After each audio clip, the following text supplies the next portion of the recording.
Okay, well, welcome everybody to today's call.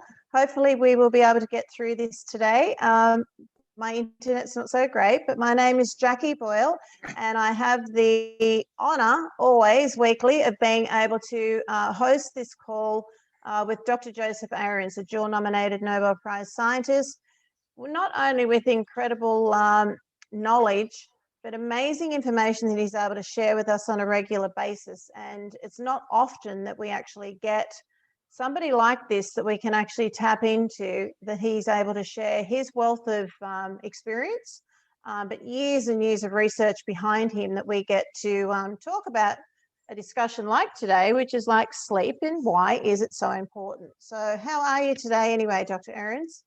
I'm great. I got good sleep last night. I'm doing fine. Well, I'm a little bit jealous of you on that aspect. So let's look at learning as we go forward. And I will just say, not trying to be the fun police for people today, but please respect this, that it is a licensed recording. So please do not record it. It will be provided to you after we have finished. So further ado, I will hand it over to you, Dr. Ahrens, so you can please enlighten us and help us all where we may be suffering by not getting enough sleep. All right. You know, sleep is not understood by most people, including sleep researchers, but there have been several breakthroughs lately that have shed a lot of light on the subject. And actually, the best way to get good sleep is to start by waking up. I mean, that sounds a little crazy, but actually your sleep patterns start in the daytime when you first wake up. I'd like to take us through the process of sleep and how not having enough sleep disrupts your whole life. And of course, everyone realizes that, don't they? They feel run down, they not just feel sleepy, but there's a lot of things that happen in your body when you don't get enough sleep. And it's not just because you're tired. Certainly, it's a lot of it.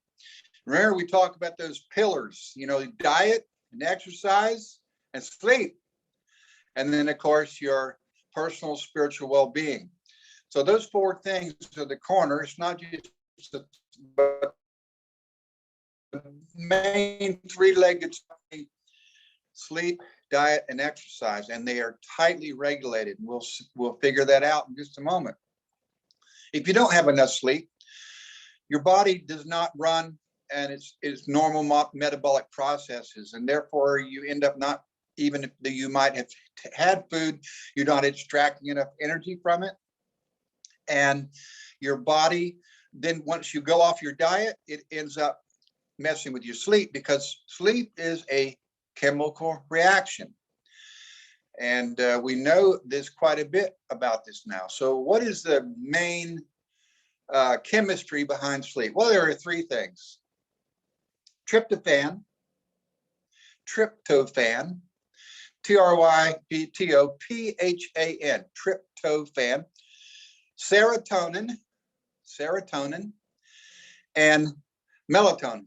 So those are the three, and they actually, one leads to the other.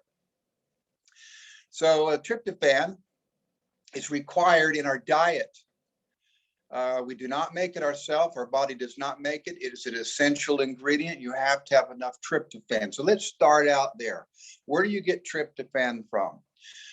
Well, the main foods are fish, salmon, for instance, fish, poultry, in particular, turkey, and beans, nuts, heavy dark green vegetables, eggs, and milk. Those are the main sources of tryptophan, and poultry and fish are the biggest sources. So look, everyone tells you eat fish because it's high in omega-3 fatty acids, whatever that means. But it also is good because not only it's high in a lot of minerals and vitamins, protein, clean protein, but it is high in tryptophan. Poultry, another fairly clean food. And you know, if you're vegan and you want to avoid those, yes, dark green vegetables like spinach is number one. So anything dark like that. And nuts, most nuts. and beans, eggs. Tryptophan is necessary because it's the building block to make serotonin. So serotonin we do make, but we make it from tryptophan. If you have enough tryptophan, then you will readily make serotonin. What does serotonin do? Well, it does two things. First of all, it keeps you awake. It keeps you awake, and it is responsible for making dopamine. And that's the happy chemical. So, you know, that's actually, you wake up in the morning and you start getting full of serotonin, and it's one of the reasons you feel great on a nice, bright, sunshiny day. It's pleasant, and your body is telling you, yes, this is great. Go out, get some light. And serotonin builds up during the day, and it is part of that trigger is light. Light causes the reaction from tryptophan to serotonin. So you get light, and it's the wake-up chemical. And it's the one that makes you feel good. It builds up and builds up and builds up. It actually fights sleep. It will fight sleep. If you took a bunch of serotonin at night, you couldn't go to bed. It actually fights deep, rapid eye movement sleep, REM sleep. So why are we talking about being awake then? We're talking about sleep. There's two reasons. In a natural, normal, healthy person, serotonin eventually is methylated, or it's chemically changed into melatonin. Melatonin is a sleep chemical. So it naturally, I don't like to say degrades, that sounds like it falls apart, but it's naturally transformed into melatonin. And by the end of the day, you end up having less serotonin and more melatonin. So the awake chemical transforms into the sleep chemical. It does. The second thing it does is it has an effect on some other parts of your metabolism to cause what we call sleep pressure. Just living, being active, and you're running around excited, and something happened and very exciting, and you know, adrenaline in your body. This is all partly regulated by serotonin. It's the awake chemical, and it's stimulated by light. Actual light striking your retinas causes that transformation from tryptophan into serotonin. You feel alive, and it says, don't sleep, don't sleep. But your sleep pressure, that is all this chemistry that's going on in your body, is saying, okay, we've got to rest, we've got to rest, we've got to relax, we've got to slow down all these chemical processes. And your body wants to rest, and you feel fatigued, not just because you had a lot of muscular activity or mental activity. You have a fatigue that sets in you, that your actual energy conversions in your body shift based on serotonin. So serotonin causes, eventually it transforms into melatonin, and it pushes your sleep pressure. By the time the night comes, your melatonin levels are high, and if you're healthy, your serotonin levels have gone down because it's getting darker. And by around 2 a.m., your melatonin levels are at their peak. And this is also when most people, the REM sleep happens, rapid eye movement sleep happens. You're in deep sleep. You're really heavily dreaming. And then melatonin kind of runs out, and there's no more serotonin around to turn into melatonin. It ends up being traces of it by sunrise, more or less sunrise. And as light comes on the scene, light destroys melatonin, actually does fall apart. So light destroys melatonin. What kind of light? Specifically blue light, 400 nanometers. That's the blue wavelength. And when we say, and also it's 1/3 about of natural sunlight has this blue light in it. When you look at the sun, And it's looks pretty white, kind of orangish, reddish, but it's mostly white. And the sky around is blue. All those blue waves come down, and the red shoot through our atmosphere. The blue kind of hangs around, it gets trapped. You end up getting blue light into your retina, which destroy melatonin. They shut off the sleep, and serotonin starts coming back up. So we have that. Do we all understand that cycle? We have serotonin starts in the morning. Light stimulates the change of tryptophan into serotonin, and it increases throughout the day. As light slows down past noon, afternoon, light intensity is less, that serotonin turns into melatonin. Melatonin increases and increases to about its peak around 2 a.m. where you should have the deepest sleep. And then as soon as it starts getting light, melatonin disappears, serotonin comes up. That is the natural cycle. Now you got to be really careful with this. It needs to be a balance. You can't just take serotonin and think it's going to turn into melatonin. No, it actually destroys REM sleep. But you need enough serotonin to turn into melatonin. So if you try to supplement yourself, you need to be really careful. It's not going to hurt you a lot, but if you're trying to get sleep, you could take tryptophan, eat that during the day. It will turn into serotonin. And you need to have enough melatonin at night to help you go into sleep. So that's what we know right now. Light stimulates serotonin and kills melatonin. Darkness does the other way around. You get serotonin, it falls off, and melatonin shoots up. People that are elderly, like me, I'm old. I'm just old as dirt. People that are elderly, they tend to not make as much melatonin. They have the serotonin there, but it doesn't convert rapidly. Their systems are still there, but there's less of them. Their cells are not quite working as efficiently as they should. We're going to talk about that another day. They end up having less melatonin. They can absolutely benefit from melatonin supplementation.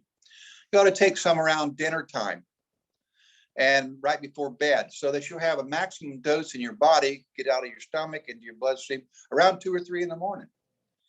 And then when you get up in the morning, you need to expose yourself as soon as possible to bright blue light, sunlight, white light. That will kill the melatonin, start the serotonin, and you'll go out through the day. You'll be brighter, and the sleep pressure will increase. That's very important. The sleep pressure of your body saying, we're ready to sleep, we're ready to sleep. You say, I don't want to sleep, I don't want to sleep, I don't want to take a nap. Eventually said, you got to sleep. It's right, coincides with the increase of melatonin at dark time, and then your body goes to sleep. Couple that with, we know we are a diurnal creature. That means we sleep during the night and we are awake during daylight. That's our normal pattern. I want to talk about that in just a moment. Our normal pattern of 24 hours is that we sleep at night and we are awake at day, primarily because of these two chemicals. When you have that diurnal cycle, on top of having the right amount of tryptophan, serotonin, and melatonin, that's when it's ideal. If you get out of that 24-hour diurnal cycle, you got trouble. Who are those people? Well, there are people that are jet lagged, flying all over the place like I do all the time. And they get off of the cycle. And there are night workers, shift workers that have to be up awake, policemen, nurses, factory workers, they have to be up. This is really difficult for them. How can they help themselves? Well, they ought to take probably melatonin in the morning and get in a room that's black. I mean black. And they can artificially cause themselves to reverse that day and night cycle. They make their own day and they make their own night. That brings me to the next point. Blue lights on your phone, on your charger, on your amplifier, and all your systems in your house. We've chosen this blue light. Now, one of those lights by itself is not going to have any effect on you. And there's been plenty of studies about this. Even the blue light and coming off of your phone and your computer by itself is not going to have a big effect. But they're not by themselves. There are 100 things in your house and around that all add up. And it depends what kind of light they make, but most of them are trying to make daylight looking lights here, and they have that 400 nanometers of blue in them. Things like sodium vapor lamps that have that orange glow, they don't have any blue in them. They don't affect you. But there's a lot of neon lights and fluorescent lights that have a lot of that 400 nanometer in them, that blue light, and they will affect you. I challenge many of you. In my own room, I've got a radio thing here on the side of the bed, and I've got an amplifier, and I got my phone. I got 3 chargers. They all have little blue lights on them. I even got an electric toothbrush to plug in. It has a blue light on it. The air conditioner has a blue light on its controls. Even when it's off, it's sitting there blue. You go to bed and you happen to wake up at 3 o'clock in the night and open your eyes, your whole room looks blue. It glows blue. It does, because your eyes open up real bright. And you know how when you sleep and your eyes, pupils get larger and larger, and finally you wake up, you could almost read without any light on. Well, you look, your whole room's blue. Do what you can to eliminate those blue lights. It will have an effect on you. I actually take electrical tape, thick black electrical tape, and put over the ones in the air conditioner in particular because they're so bright. I have to have blackout curtains. I'm very sensitive to light. I have to have blackout curtains in my room just because of a street light outside. It's nighttime, but because of artificial lights. And that has totally changed the human interaction with their environment. We have this artificial light.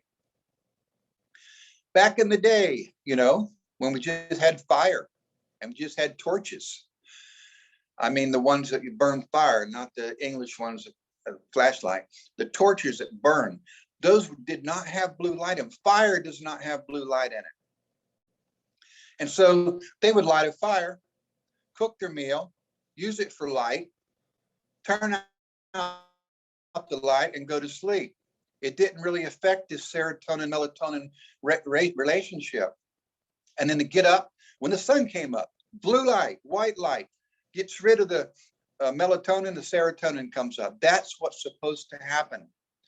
And we sleep in this 24-hour cycle. Okay, 24-hour cycle. That's the next step. We don't really sleep in a 24-hour cycle that we think we do. 8 hours of sleep, 8 hours of play, and 8 hours of work. That's just a modern invention that doesn't have any basis in biology. Biologically, we should go to bed when the sun sets. Go to bed, whatever it is, 6 p.m., 9 p.m. Go to bed when it's dark. Sleep. And then get up when the sun comes up. You say, what? Dr. Joe, how can you sleep 12 hours a day, in the middle of the spring and fall? 12 hours a day and 12 awake and 12 hours of sleep. No, that's not exactly it. That's the general pattern. Sleep at night, wake up at day. But our biological pattern wants a nap. We actually are diurnal. We're made to go to sleep and sleep, 6 hours. Wake up. Have some activity, go back to bed, and then have the day. So that kind of shifts. In the middle of the night, there's plenty of written records of this was a normal practice for humans until we got into this modern society and had work pressures and societal pressures and artificial lighting. They actually did this. That most animals, almost every animal takes a nap in the day. They don't sleep one time have you ever seen a cat? They're up and down all the time. I trip over mine. I don't care what time, 2 in the morning, 2 in the afternoon, sleeping on my bed. They don't just sleep in the day and are up in the night, although they are certainly dark hunters. But they sleep at different times. Most do. Deer, horses, cows, everybody that's around animals knows this. They sleep at different times during the day. They're basically having a long period of sleep and a short period of sleep, including fish. They sleep a main piece at night, and then they're awake a little bit, and then they have a nap. Now, that's not going to work for most people, but you know, a lot of communities do that normally. You know, closest to me in the United States is Mexico. Very common that they will have a 2-hour nap, a siesta, because first of all, it's really hot, so they want to go inside and get out from that intense heat. But it's also because that's really much more natural to have a little nap in the afternoon, and then have a period of wakefulness, then have a shorter overnight sleep, wake up, and then have another shorter nap. So they get a longer period of sleep during the nighttime, a little brief nap in the afternoon. Or what's even more natural is to have 2 sleep periods during the night. Now that actually fits in quite well with the serotonin and the melatonin, because they're not just a smooth cycle like everybody like, oh, it goes up. No, it's up and down, and the averages are up and down. But if you can do that, first of all, if you can arrange your life to do that, you'll notice a dramatically improved difference. 2 sleep. So don't be afraid to take a nap. Everybody used to take naps, especially in the warmer climes. They would take one in the middle of the afternoon, right after lunch, and their body is lethargic because they're digesting food. It's hot outside. It's a great opportunity to have a good cycle like that. So we're not really 8-hour people sleep. Now, you find out, well, how much sleep do you get? It's always the modern society. How many 8 hours straight sleep do you get in a 24-hour period? Well, that's not the question we should even be asked. It's how much sleep do you get overall, and do you take 2 or 3 cycles a day, 2 naps and 1 longer time? You need to, if you have the ability to do that, try to adjust your life to be able to do that. Now, most of you can't do that. You're like me. I've got to work in the crazy world we live in. I do the best I can. Naps kind of disorient me. I don't like that, but I absolutely go to sleep much later than at sundown.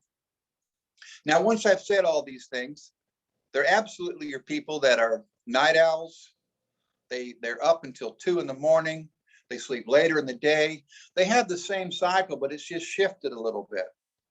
It's shifted a little bit. Everybody's a little different. You know, that our genetics are different. Some people are skinny, some people are fat, some people are muscular, some people are not. Some people are bald, some have a lot of hair. We have the same general biochemistry, but for everybody, it's just a little different.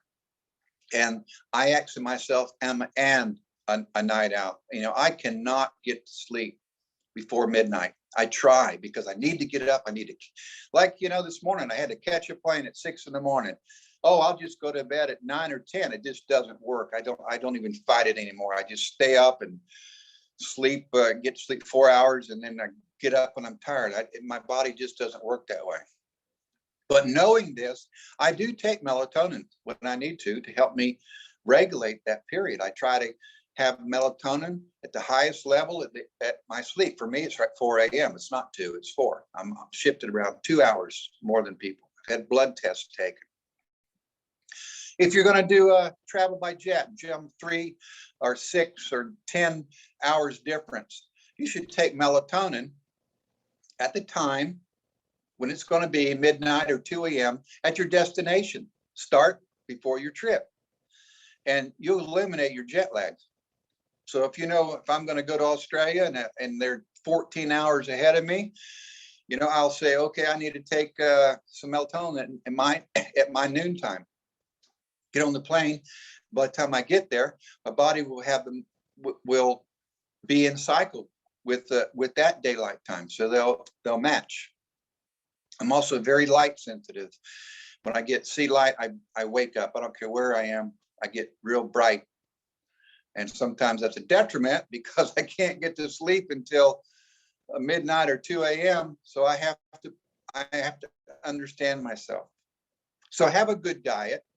Make sure it has tryptophan in it. If you're having sleep issues, you can take melatonin. And this is not an advertisement. I never try to advertise products, but that 24/7, this is one of the reasons it works well. It has melatonin in the nighttime. And I said, take one capsule, that blue one at dinner, and take one right before bed. And so I'm trying to get your melatonin at the highest around 2 a.m. And people report back to me, I slept well, but also they said, well, I had vivid dreams. Well, you did, because you've increased your REM sleep, and you do have much more vivid dreams. So you don't want to have too much and have nightmares and keep you awake while you're sleeping. But you will have more vivid dreams. And the main problem is you haven't had vivid dreams before, and you notice it. You're actually back to where you should be. Deep sleep, vivid dreams. Let your body sort all that stuff out. Get up in the morning, expose yourself to light. Now, what happens if you don't sleep? You just don't sleep enough. 6 hours every night for the average person. I know some people can do it on 6. And you say, well, I just can't get that sleep. What happens? Well, besides being tired and your energy conversion, the AMP to ADP to ATP, that gets all messed up. You don't have enough energy.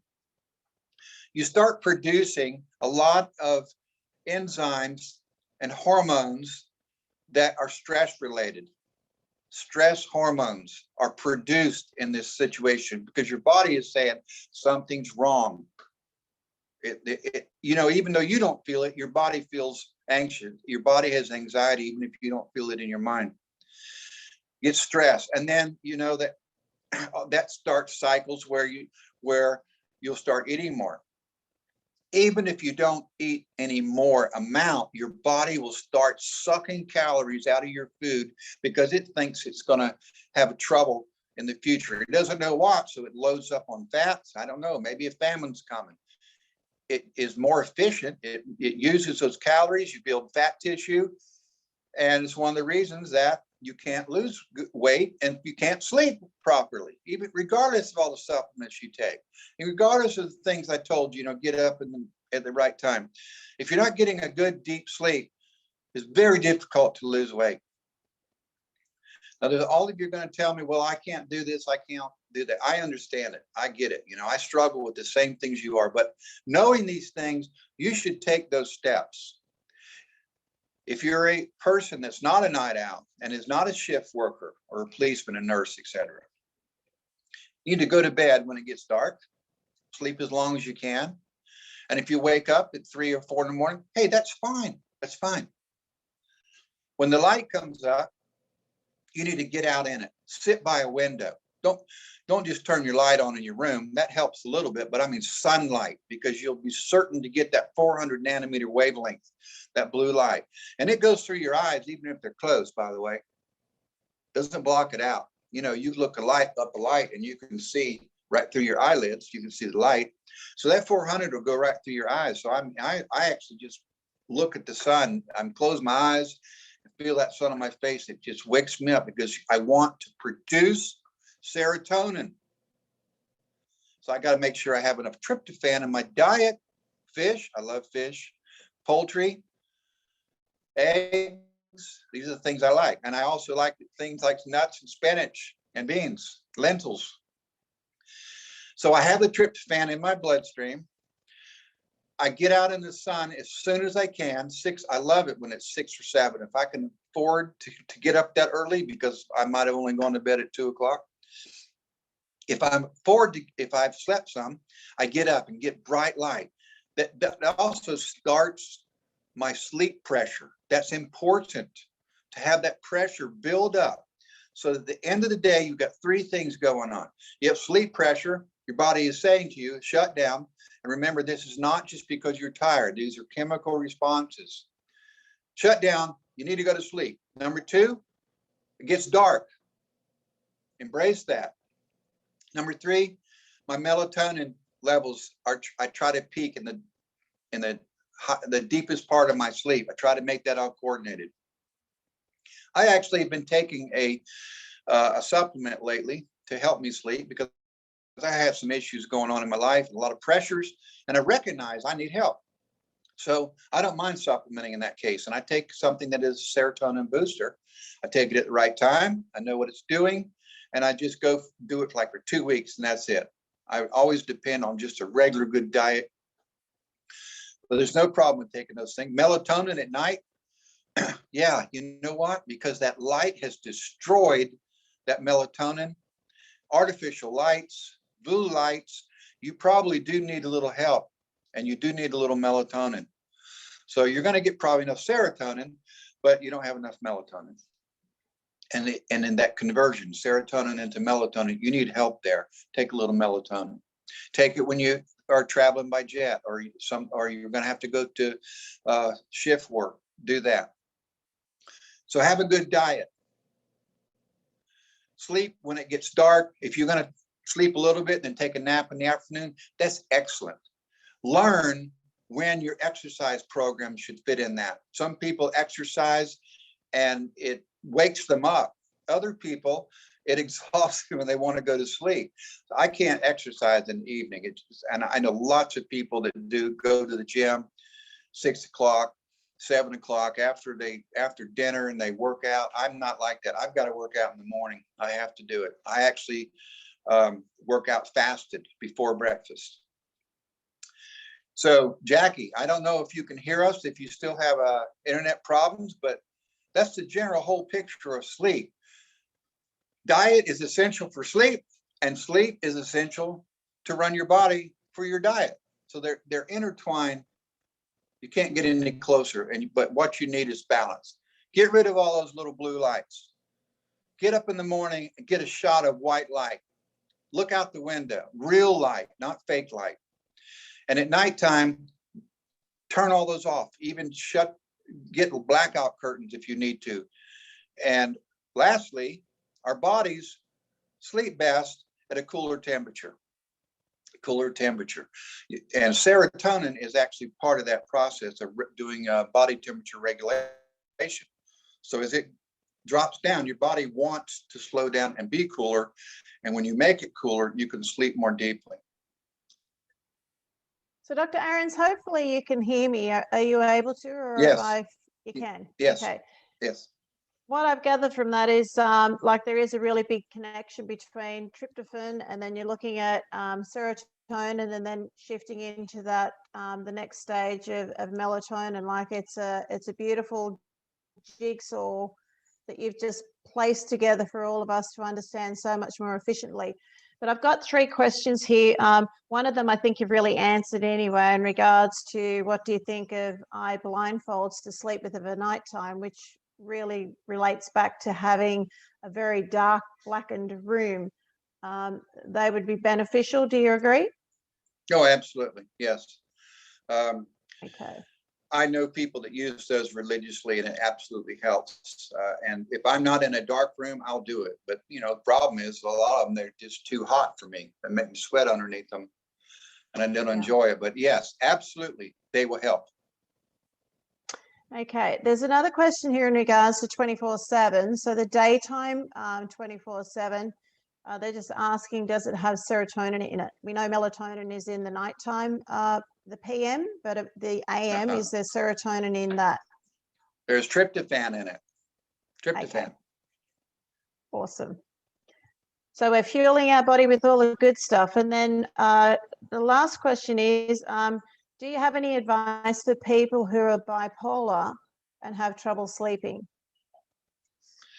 Yeah, that's really tough. Start out, take Immulin. That'll absolutely help suppress those erratic signals. Take Immulin. You need Immulin. You need Miracetin. That's the number one thing you need is Miracetin. Take Immulin. And you're going to have to, in instances, try to stay on that clock and force yourself. Now, serotonin itself is antidepressant all by itself. It's not a stimulant. It's not a stimulant, but it actually causes dopamine. So if you start out with enough tryptophan in your diet, you'll end up having less polar swings because you'll have more dopamine when your body needs it. And The problem is you have sometimes too much dopamine and you have to go back and forth, depression and elation. Start by doing the best you can by having a good diet. Now, those conversions will happen normally. So you need to have enough tryptophan to have enough serotonin that will combat the depressive phases. So have inulin. It will absolutely overall sort out a lot of the cross signals. Number two, you can take 24/7. I don't want to promote it for that, except that it has tryptophan in the day and it has melatonin at night. That will a little bit overpower some of your tendencies when you're awake and you want to go to sleep and you can't. So in general, that's my advice for bipolar.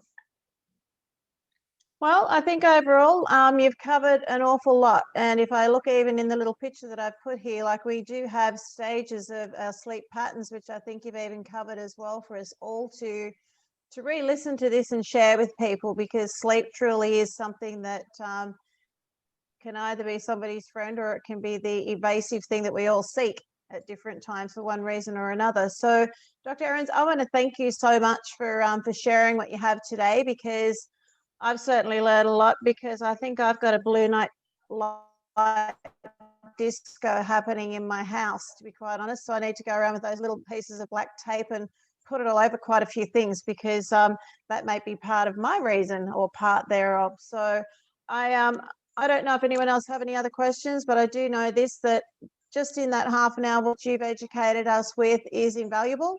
And once again, we do thank you.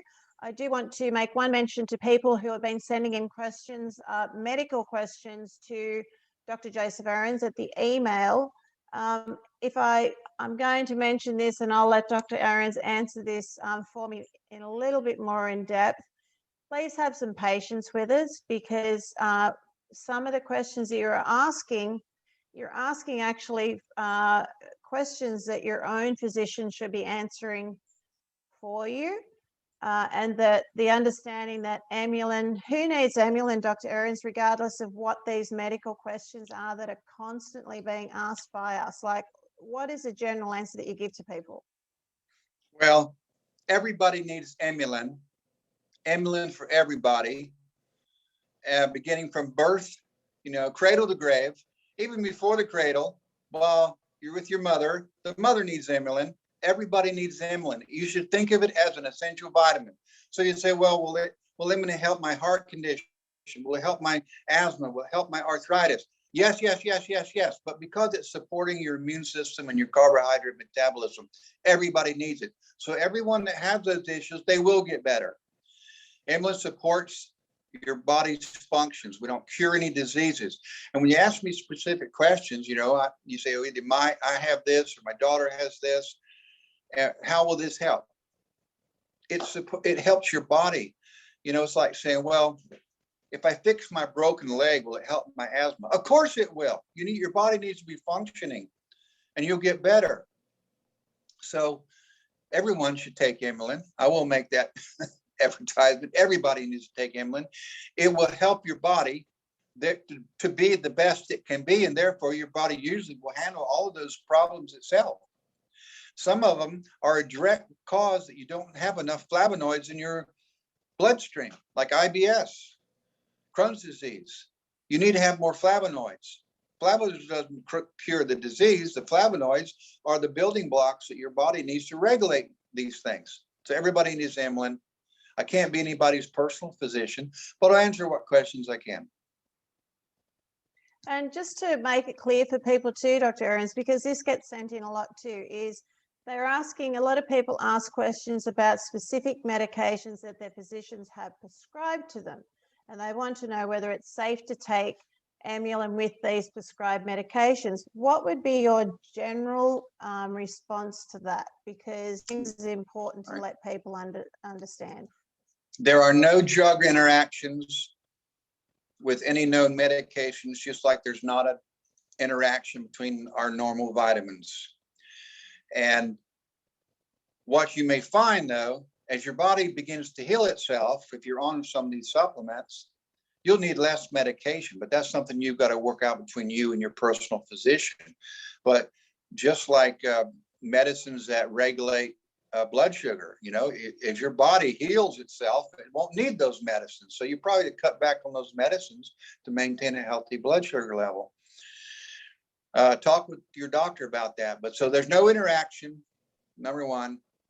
Number two, you'll probably have to cut back on those medications. Check with your physician on that. Yeah. Well, thank you so much, Dr. Ahrens. I just wanted to clarify that for people and just let them know when they're sending in these questions. So I do want to thank you so much for what you've provided.